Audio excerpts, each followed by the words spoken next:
Hello, welcome to our Recap Plus channel. Today we will watch a recap movie is called Catch Me If You Can, released in 2012. This is a spoiler content video. So please turn on the subtitle and let's start the story.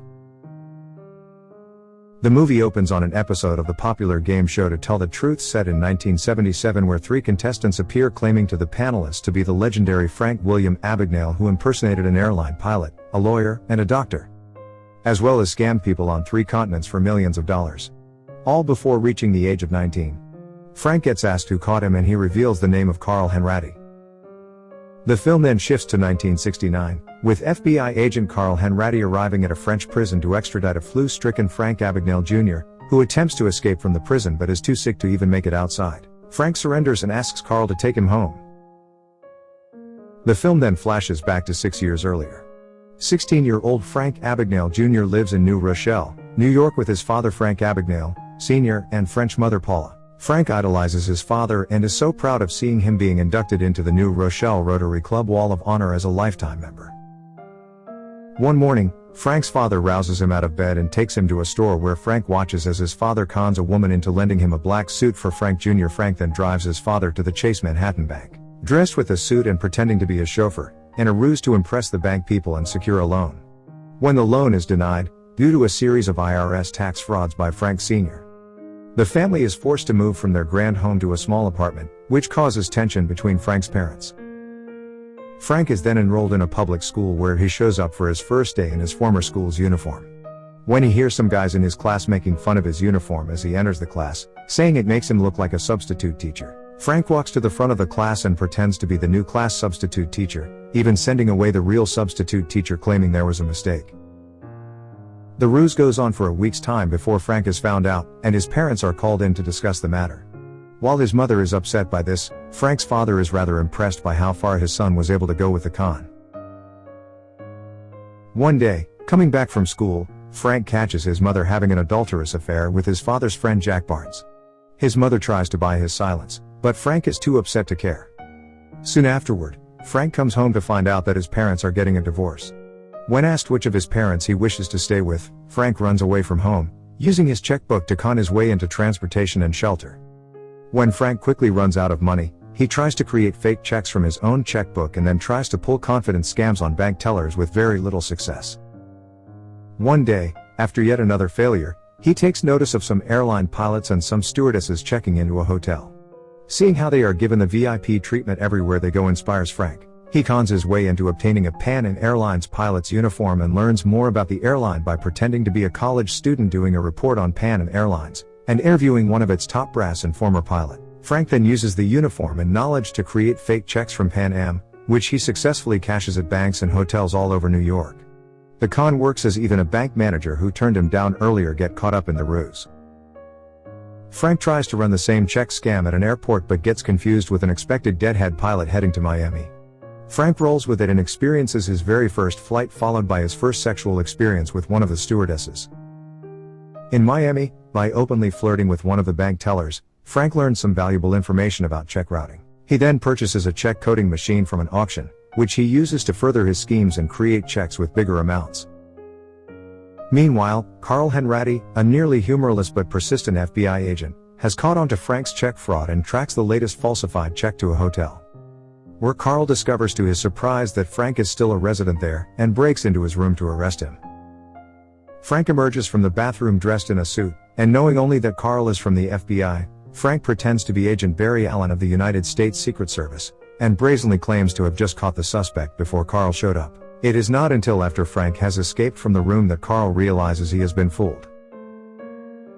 Following the encounter, the information in the room and Carl's description bring no clues, and fingerprints collected in the room lead nowhere.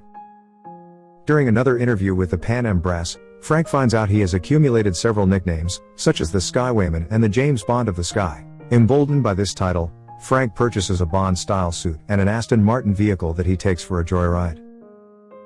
Shortly afterward, he runs into a magazine model at a hotel he's staying at, named Cheryl Ann.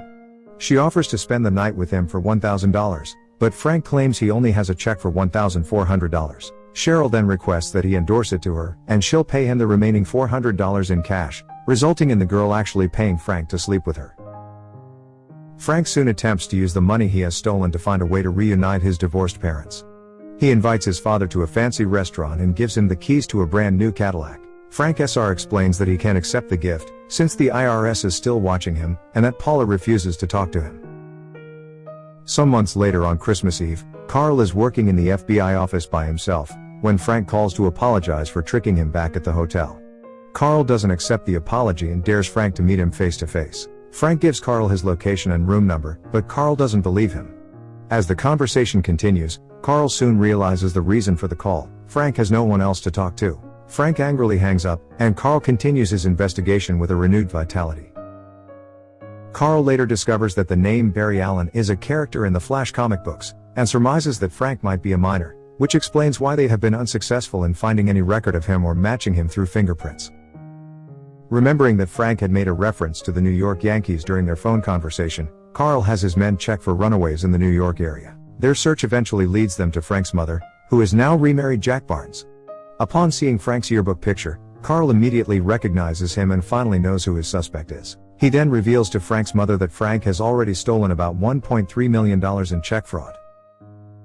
Sometime later, while visiting a friend at a hospital in Atlanta, Frank meets and takes an interest in a young hospital nurse named Brenda Strong. He decides to enroll with the hospital by pretending to be a doctor with a forged diploma from Harvard Medical School and an impression made up the resume. He gets hired as the emergency room night administrator and makes sure to have Brenda on his staff.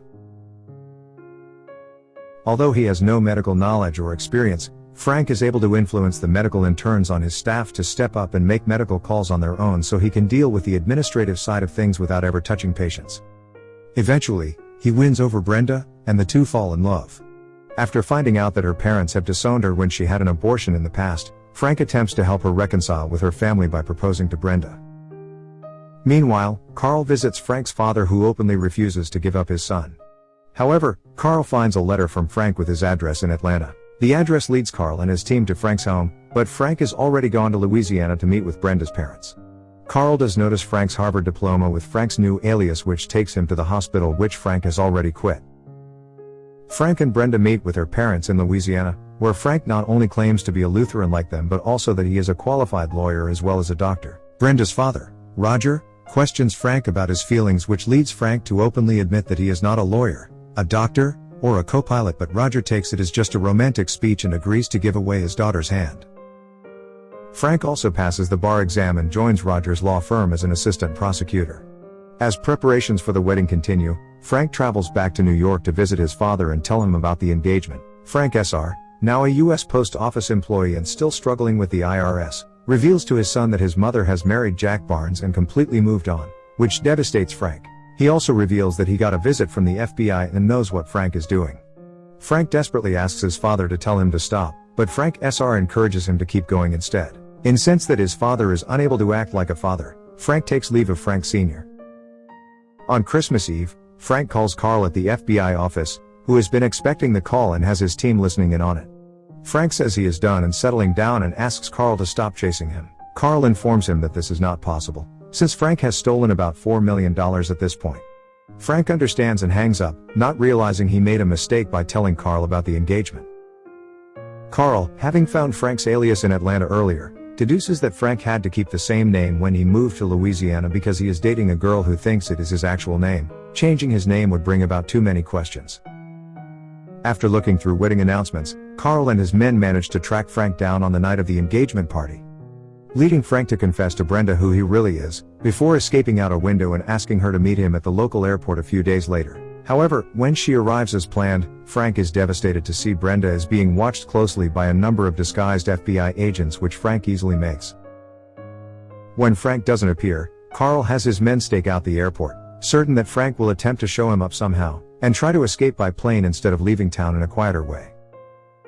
Frank puts a new plan into effect, where he poses as a recruiting pilot from Pan Am Airlines, visiting a local college to recruit stewardesses to travel to Europe. He holds auditions where he picks the hottest girls he can find and dresses them up in uniforms. He then goes to the airport where he walks amongst the crowd while using the girls as a wall of eye candy, completely distracting the agents from ever looking at him. Frank manages to walk right past Carl's men and escapes to Europe. He also uses a decoy in the unloading zone just to mess with Carl further. 7 months later, in 1967, Carl advises his boss that Frank has been forging checks all over the Eastern Hemisphere. Only this time, the checks are the real thing. Claiming that Frank is completely out of control, he requests permission to track him down in Europe. His boss, however, denies him permission, citing that if Carl couldn't catch Frank while he was within the USA, he won't catch him in Europe.